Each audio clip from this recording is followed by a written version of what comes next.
Channel ini kita akan rutin membedah alur cerita film-film yang penuh misteri, ketegangan, dan plot twist yang tak terduga. Yang tanpa basa-basi lagi, mari kita masuk ke dunia yang kelam dan dingin. Inilah alur cerita lengkap film Cold Skin 2017.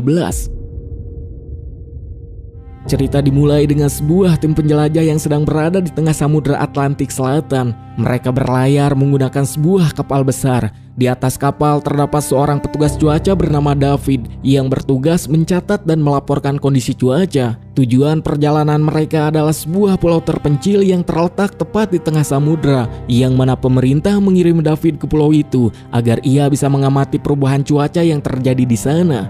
David ditugaskan untuk tinggal selama hampir 1 tahun penuh, mengumpulkan data cuaca setiap hari lalu kembali setelah tugasnya selesai. Untuk itu, David telah diberi persediaan makanan selama 1 tahun penuh, serta seluruh perlengkapan yang ia butuhkan untuk bertahan hidup seorang diri.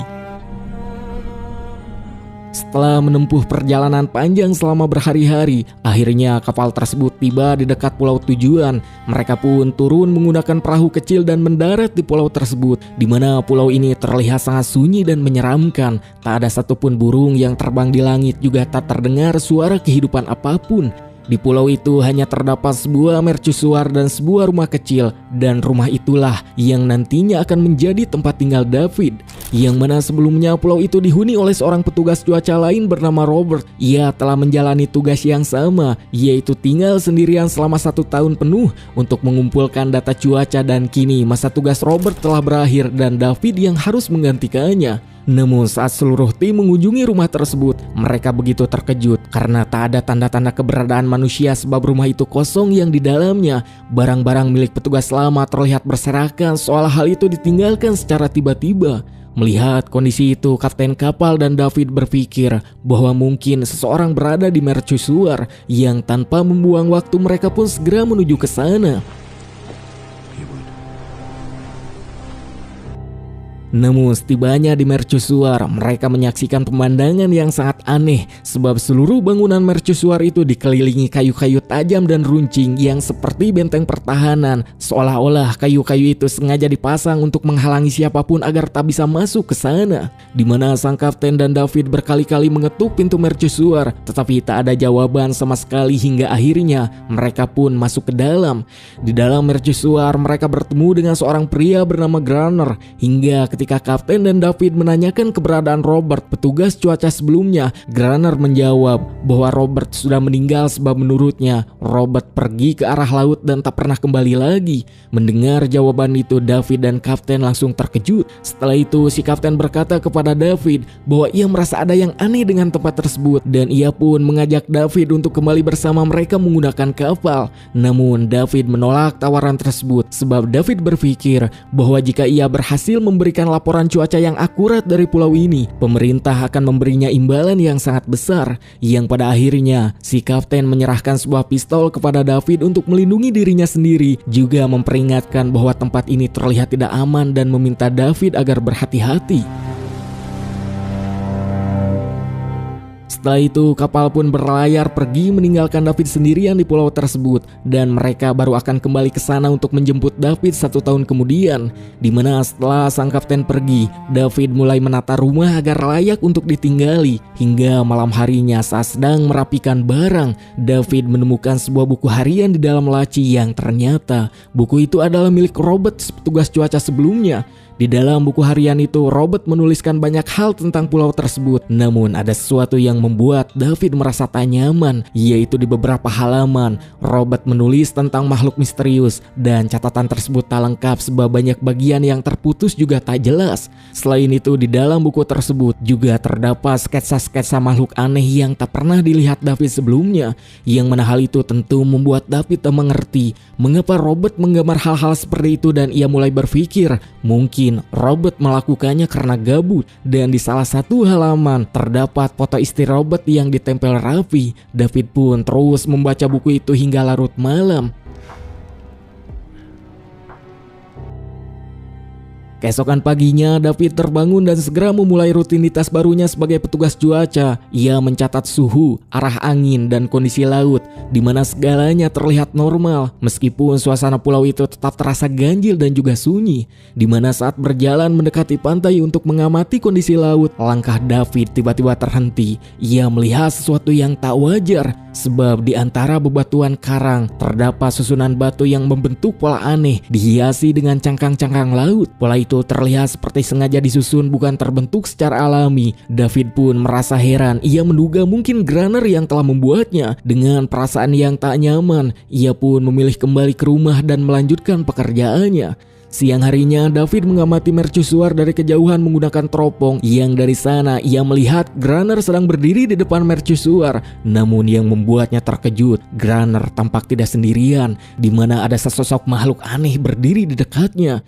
David pun berusaha memfokuskan pandangannya, tetapi tiba-tiba sosok itu menghilang begitu saja. Dan David mengira mungkin matanya salah lihat atau pikirannya mulai berhalusinasi karena ia terlalu lama tinggal sendirian. Hingga saat menjelang malam, angin bertiup semakin kencang, di mana langit pun menjadi gelap. David kemudian kembali ke rumah dan sibuk mencatat data. Yang di momen tersebut, tiba-tiba David mendengar suara seseorang mengetuk pintu. David yang mendengarnya terdiam, kemudian ia memanggil nama Grunner, mengira bahwa Grunner lah yang datang ke sana. Namun saat David memanggil-manggil nama Grunner, ternyata tak ada jawaban, di mana dengan penuh rasa kehariwang, David kemudian mendekati pintu sambil membawa lampu. Dan saat itu ia mendengar suara aneh dari luar, yang mana suara itu sama sekali tak terdengar seperti suara manusia. Yang di momen tersebut tiba-tiba David pun langsung diliputi rasa takut yang luar biasa. Ia mundur perlahan, lalu berlari ke ruang bawah tanah dan bersembunyi. Yang tak lama kemudian, pintu rumah pun berhasil didobrak, di mana makhluk itu masuk ke dalam dan mulai menggeledah rumah, seolah tahu bahwa David masih berada di sana. Dengan jantung berdegup kencang, David mengintip dari balik celah kecil, di mana saat makhluk itu mendekat, David pun refleks menusukkan pisau ke arah matanya yang membuat makhluk itu menjerit keras. David pun kini terjatuh lemas, seluruh tubuhnya gemetar ketakutan, dan malam itu David tak bisa tidur sebab kini ia yakin bahwa apa yang ditulis Robert di buku harian itu bukanlah sebuah khayalan. Pagi harinya David keluar rumah dengan waspada. Hingga di pesisir pantai, ia menemukan jejak kaki aneh yang mengarah ke laut, dan jejak kaki itu jelas bukan jejak manusia.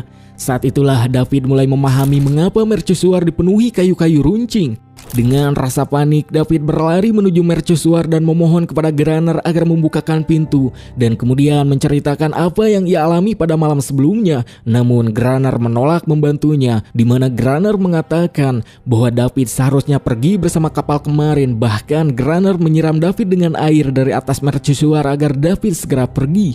David yang tak punya pilihan, ia pun kembali ke rumah dan mulai mengantisipasi datangnya makhluk aneh seperti semalam. Ia pun mulai menutup jendela dengan papan kayu, memasang kayu-kayu runcing di sekeliling rumah, dan menumpuk buku serta kertas di depan pintu. Lalu kemudian ia menyiramkan minyak di sekitar rumahnya dengan niat agar jika makhluk itu kembali, ia bisa langsung membakarnya. Hingga saat membersihkan rumah, David menemukan sebuah peti tua yang tersembunyi, yang mana di dalamnya terdapat senjata dan juga peluru, di mana penemuan tersebut pun memberinya sedikit rasa aman, meskipun ketakutan masih menyelimuti dirinya. Singkatnya, malam pun tiba. Dari balik jendela, David melihat sesuatu yang membuat darahnya membeku, sebab ia melihat bukan hanya satu makhluk yang muncul dari arah laut, melainkan sangat banyak, di mana terlihat mereka bergerak merangkak bangkit dari ombak dan perlahan mendekati rumah David. Mereka pun mulai menghantam pintu dan juga jendela. David kemudian menembak beberapa di antaranya, namun makhluk-makhluk itu justru semakin brutal. Mereka berteriak, mengaum, dan berusaha masuk dari segala arah. Dalam kepanikannya, David kemudian menyalakan api pada tumpukan kertas di depan pintu, yang mana api pun membesar dan memaksa makhluk-makhluk itu mundur ke arah laut. Akan tetapi, api itu justru menjalar ke seluruh rumah, dan rumah kaya itu terbakar dengan sangat cepat. David pun terpaksa melarikan diri dan bersembunyi di balik batu besar dekat mercusuar. Hingga tak lama kemudian hujan deras pun turun dan memadamkan api. Tetapi kini rumah David telah hancur menjadi abu, dan kini satu-satunya tempat berlindung yang tersisa hanyalah mercusuar. Tanpa tempat tinggal dan dengan rasa takut yang terus menghantui, David tak memiliki pilihan lain selain mengintai mercusuar. Ia memperhatikan gerak-gerik Grunner dari kejauhan, menunggu saat yang tepat untuk mendekat. Namun belum sempat ia mendekat, tiba-tiba sesuatu menyerangnya dari belakang, yaitu bebenguk makhluk yang sama seperti yang menyerang sebelumnya. David pun berusaha melawan dan dalam rasa panik, ia hampir saja membunuh makhluk tersebut. Namun tepat sebelum itu terjadi, Grunner berteriak dan menghentikannya. Grunner dengan marah mengatakan bahwa makhluk itu tak boleh dibunuh karena makhluk tersebut adalah miliknya. David tentu terkejut sebab ia tak menyangka Grunner memiliki hubungan dengan makhluk tersebut. Come here. I call you Fred. How many did you kill? Don't know. You gotta go. Grunner lalu memaksa David masuk ke dalam mercusuar. Di sana Grunner mengatakan bahwa David hanya punya satu pilihan jika ingin bertahan hidup, tinggal di mercusuar dan mematuhi semua aturannya. Mendengar hal itu, David kemudian mengajukan syarat. Ia berkata bahwa jika Grunner ingin makhluk itu tetap hidup, maka ia harus mengizinkan David tinggal di mercusuar. Yang pada akhirnya Grunner pun setuju David tinggal di mercusuar. Dimana setelah itu David kini tinggal di dalam mercusuar, tempat yang selama ini ia hindari. Dimana di dalamnya ia melihat kondisi hidup Grunner yang suram dan juga kacau, sebab mercusuar itu dipenuhi bau alkohol, peralatan rusak dan juga tanda-tanda keputusasaan. Keesokan paginya, David terbangun dengan tiba-tiba merasakan sakit di tangannya. Namun ketika ia melihat lukanya, ia terkejut karena luka itu telah sembuh sepenuhnya, yang ternyata di sampingnya makhluk laut betina sedang menjilat tangan David. Melihat hal itu, David hanya terpaku dan ia menyadari bahwa makhluk tersebut memiliki kemampuan penyembuhan. David kemudian berpikir bahwa jika rahasia tersebut dibawa ke dunia luar, maka segalanya akan berubah. Namun saat ia menyampaikan hal itu kepada Grunner menolak mentah-mentah ide David sebab baginya pulau ini adalah dunianya dan ia tak ingin meninggalkan pulau tersebut. Grunner pun kemudian mengungkapkan rahasia kelamnya. Alasan makhluk betina itu setia kepadanya karena Grunner pernah menyelamatkannya saat masih kecil, dimana sejak saat itulah makhluk itu terpikat kepada kebaikan Grunner. Namun alih-alih melindunginya, Grunner justru memperlakukan makhluk itu dengan sangat kejam. Ia memaksa menuruti kehendaknya dan setiap malam makhluk-makhluk laut menyerang mercusuar dengan niat untuk menyelamatkan makhluk betina tersebut. Namun ternyata mereka selalu gagal sebab sinar matahari di siang hari membakar kulit mereka yang memaksa mereka kembali ke laut sebelum fajar datang. Kini David pun mulai menyadari bahwa para makhluk itu bukanlah monster tanpa akal, melainkan makhluk hidup yang memiliki perasaan dan ikatan satu sama lain. Go fetch some. Hari demi hari berlalu dan David kini terpaksa menjalani rutinitas yang kejam, di mana setiap malam ia harus bertarung melawan makhluk laut, sementara di siang hari ia bekerja membantu Grunner dan mengisi persediaan air.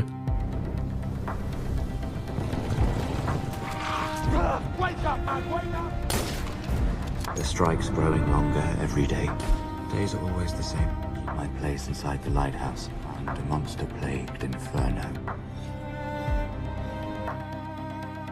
Waktu pun berlalu dan perlahan perasaan David berubah.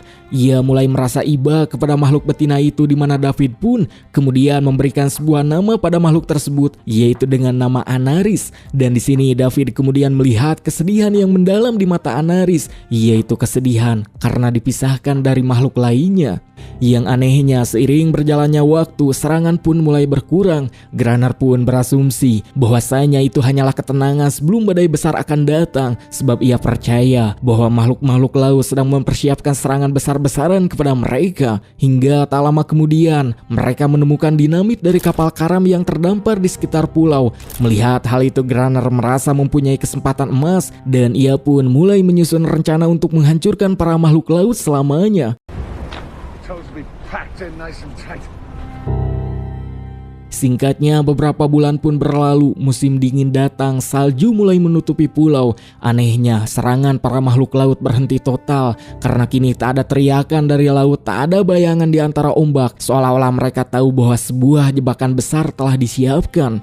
Menyadari hal tersebut, Grunner mulai curiga. Ia menuduh Anaris telah memperingatkan para monster yang lain, yang mana Grunner pun marah kepada Anaris dan kini ia kembali menyiksa Anaris. Melihat hal itu, David yang tak tahan melihatnya akhirnya melawan Grunner.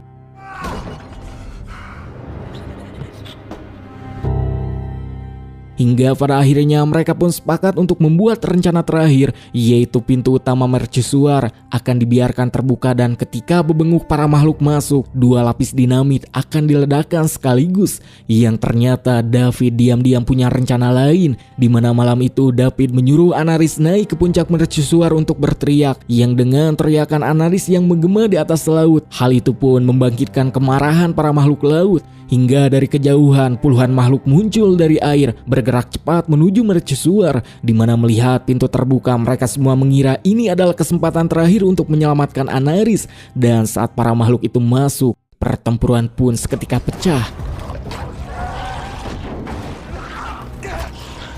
Di sini David pun hampir terbunuh yang untungnya ia masih berhasil bertahan. Dan ketika semua makhluk berkumpul di sekitar mercusuar, Grunner menekan tuas dinamit, di mana setelah itu dilakukan nampak tak terjadi apapun yang tanpa Grunner sadari. David telah memutus sambungan dinamit. Grunner pun kini mulai panik, sementara itu para makhluk mulai memanjat mercusuar. David sendiri berlari dan menyambungkan kembali kabel dinamit lalu meledakkan lapisan pertama. Namun sebagian makhluk tersebut masih hidup. Grunner dalam kegilaan dan amarahnya kemudian meledakkan lapisan kedua, di mana ledakan itu pun menjatuhkan David dan juga Grunner hingga tak sadarkan diri.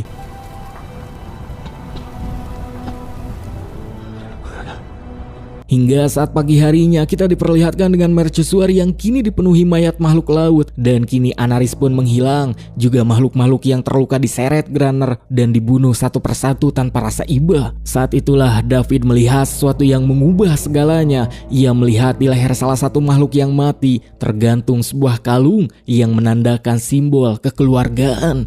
David pun kini sadar mereka bukan monster, mereka adalah makhluk hidup yang memiliki keluarga, anak-anak dan ikatan sama seperti manusia.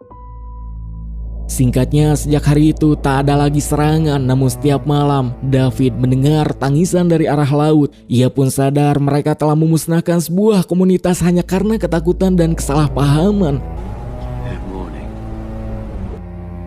Hingga suatu pagi, David kemudian melihat anak-anak makhluk laut di pantai, kebingungan tanpa keluarga. Dengan rasa penyesalan mendalam, David menyusun lingkaran batu dan meletakkan perahu mainan kecil buatan tangannya di tengahnya, tanda sebuah perdamaian.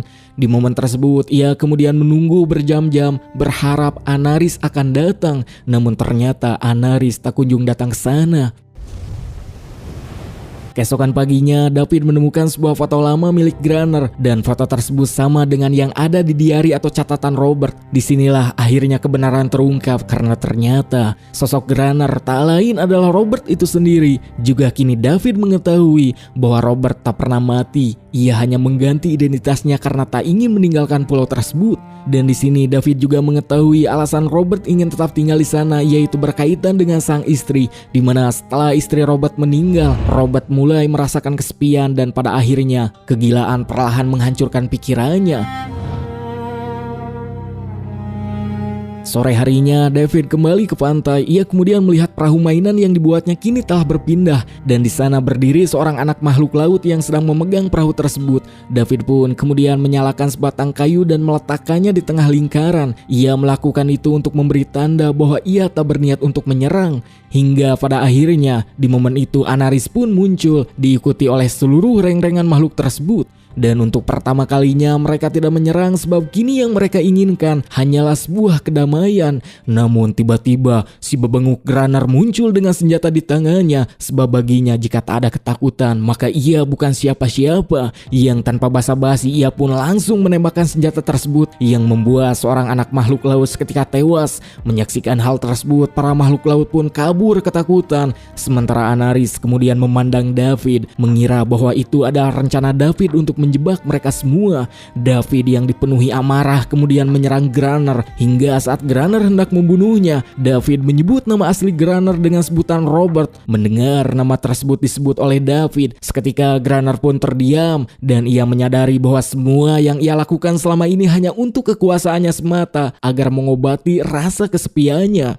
Menyadari dirinya terlalu terobsesi akan hal tersebut, ia pun sadar bahwa yang ia lakukan selama ini adalah salah, dan kini dengan Dengan penuh rasa penyesalan, Grunner menyerahkan dirinya kepada para makhluk laut. Yang tak lama, para makhluk laut pun kemudian mempateni Grunner. Sementara David kemudian mengunci diri di mercusuar.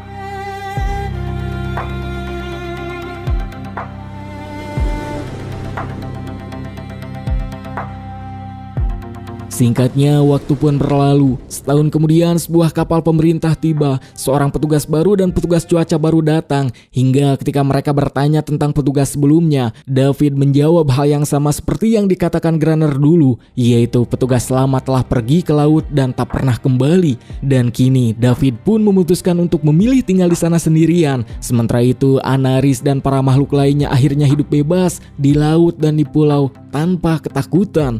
Film pun ditutup dengan diperlihatkannya pulau tersebut yang kembali sunyi dan juga damai.